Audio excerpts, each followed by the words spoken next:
আসসালামু আলাইকুম বন্ধুরা, তোমরা কেমন আছো? আশা করি সবাই ভালো আছো। আমি আবারও আসলাম আপনাদের মাঝে ছোট্ট একটি ভিডিও নিয়ে।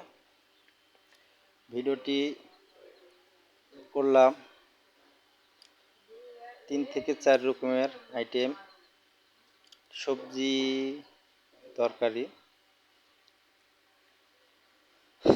তরকারিটা দিয়ে ভাত খাচ্ছি আমি। এটা হলো তরকারি, 3 থেকে 4 রকমের আইটেমের তরকারি দিয়ে খাচ্ছি।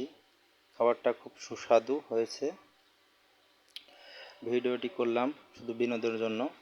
আপনারা সবাই ভিডিওটি দেখবেন আর আমার চ্যানেলটি সাবস্ক্রাইব করবেন। আশা করি ভিডিওটি আপনাদের ভালো লাগবে। ভালো লাগলে আপনারা আমার ভিডিওটি কমেন্ট করবেন, লাইক করবেন, পাশাপাশি শেয়ার করবেন। সবাইকে জানাই আমার ইউটিউব চ্যানেলের তরফ থেকে ধন্যবাদ।